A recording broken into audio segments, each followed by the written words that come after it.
Thank you, Craig, and good evening, everybody.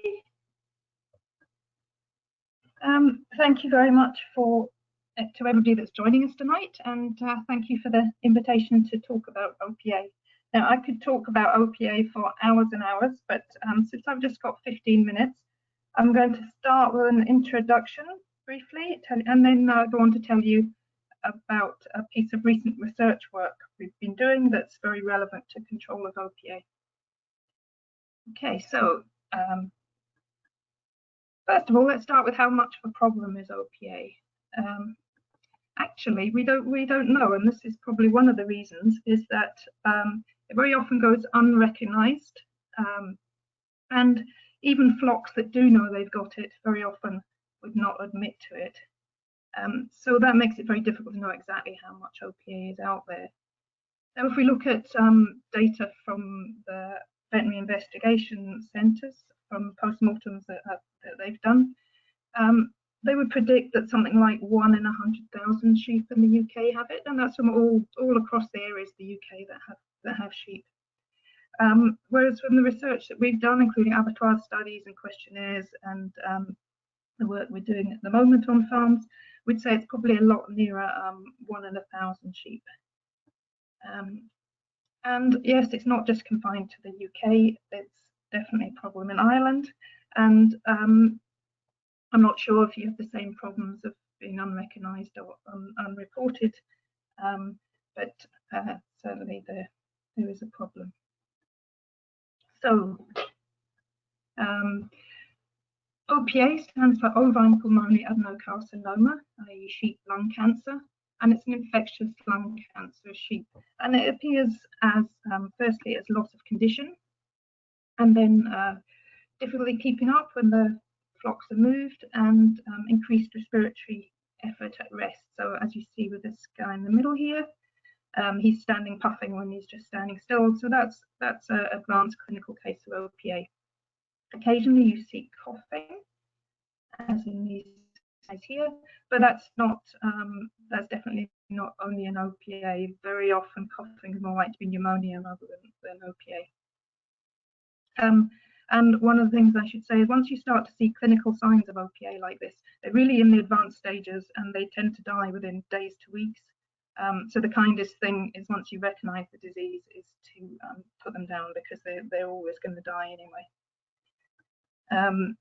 Like you may have heard that lung fluid is one of the signs of OPA, and certainly if you see this lung fluid that comes out of their nose, either when they die or when they've got their head down in the trough, if you see this kind of fluid produced, then really the disease you're looking at is OPA. There's nothing else that we see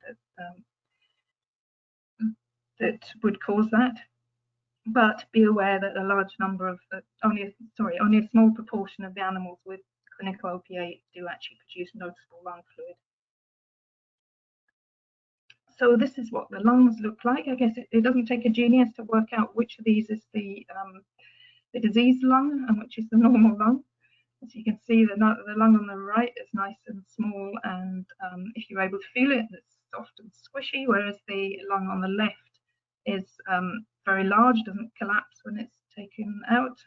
And in this case, all these dark areas that take up almost all of the left lung and part of the right lung, that's all tumour tissue.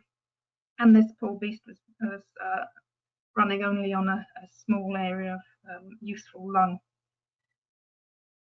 So really not surprising when you see the extent the tumour can go to, that they have lost weight and they have difficulty breathing, and that they eventually lie down and die. So what causes OPA?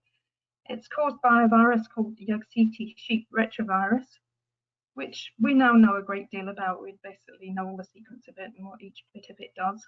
But I'm not going into details about that tonight. The important thing is looking at the cycle of transmission. So basically the virus is breathed out. Well, generally it's a respiratory virus. I guess we know quite a lot about respiratory transmission from what we're all learning on the ongoing COVID-19 crisis. So yes, the virus can be in the air, breathed in by a sheep, The virus hits particular cell type in the lungs called type 2 pneumocyte. If it manages to get into one of those, then it starts to tell those cells to divide, and that's what the tumour is really. It's dividing cells, taking over the lung, and at the same time those cells become a virus factory. So the tumour cells are the cells that produce the virus that is then breathed out by the OPA affected animal and is able to transmit to the next animal. As well as the respiratory transmission, that lung fluid that I showed you is absolutely full of virus, and maybe one route of transmission. And also we know that there's virus in milk and colostrum. So how are we going to control OPA? Currently there's no vaccine, and there's certainly not there's not likely to be one in the next few years, and there's no treatment.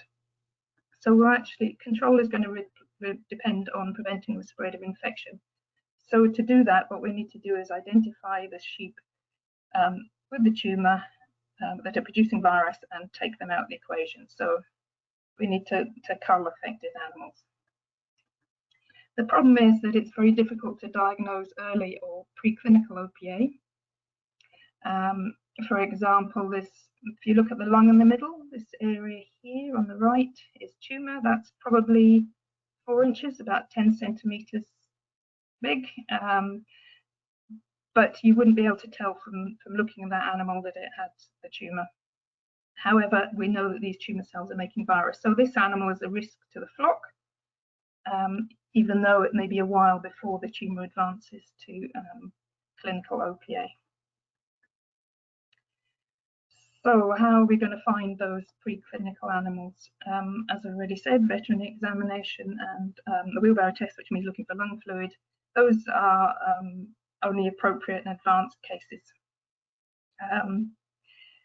And at the moment, there's no antibody tests that do the job, and the PCR test that we developed and did some work on a few years back now just doesn't have sufficient sensitivity to be reliable for individual animals, although you can use that test to diagnose OPA by testing a number of animals in the flock. So it would be a flock test rather than an individual test.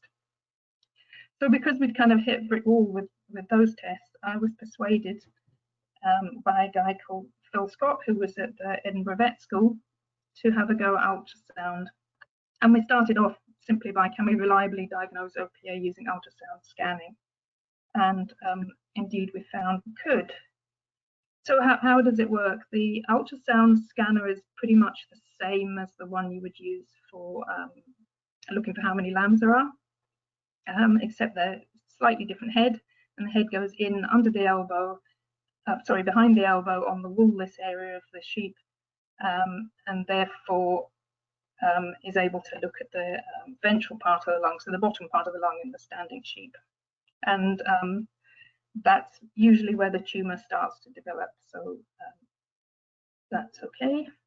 And what we found that was, yes, for tumours more than 2 centimetres in the ventral area of the lungs, it is quite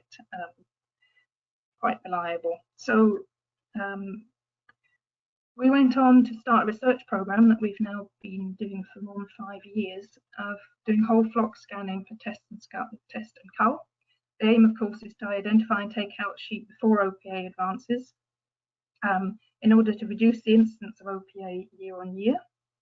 And this has economic efficiency and welfare benefits. But one of the economic benefits is that by scanning them and identifying them much earlier, then these sheep are very often still in good condition. So some cull at that point,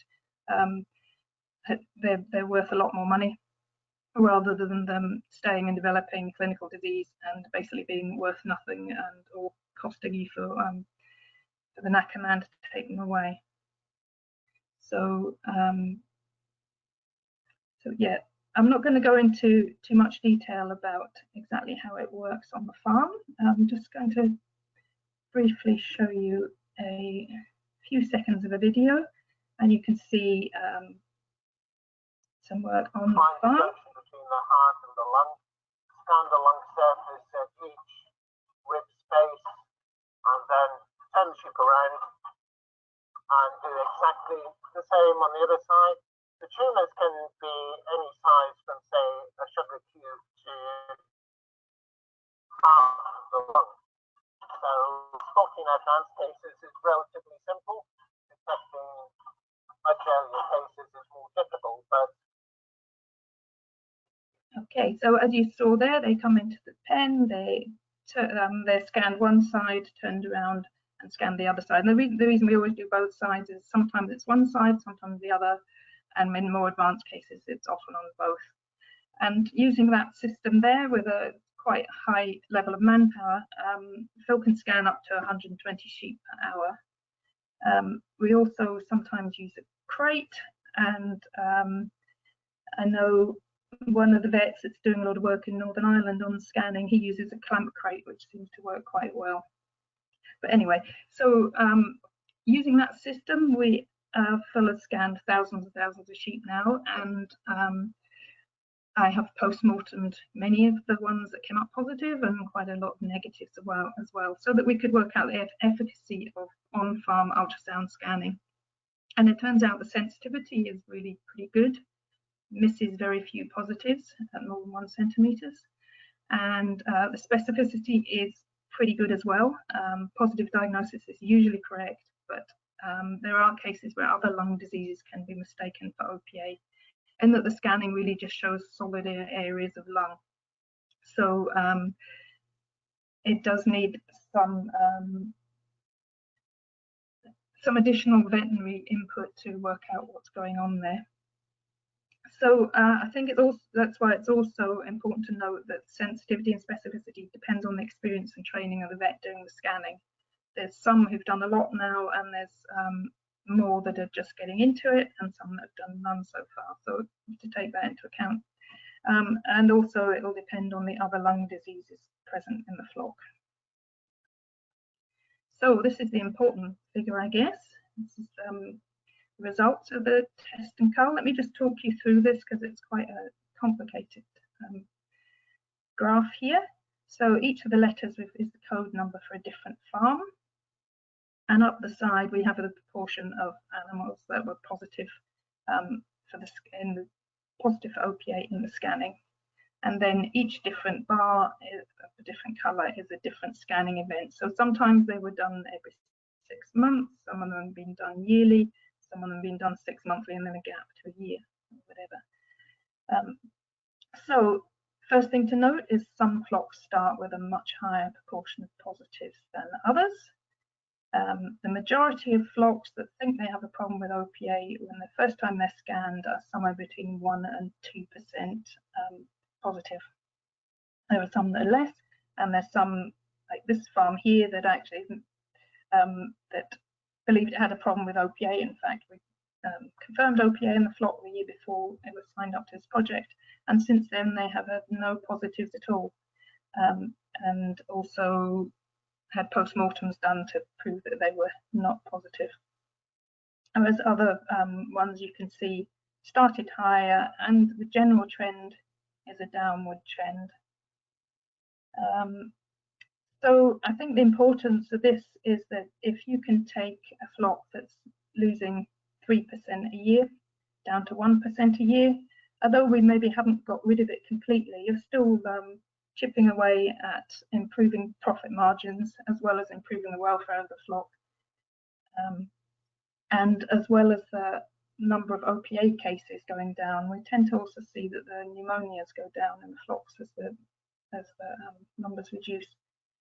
And I guess the other important thing is that if you were wanting to buy a tup, for example, then if you had this data, then obviously C would be the farm you wanted to go to buy a tup to reduce the risk of getting an OPA.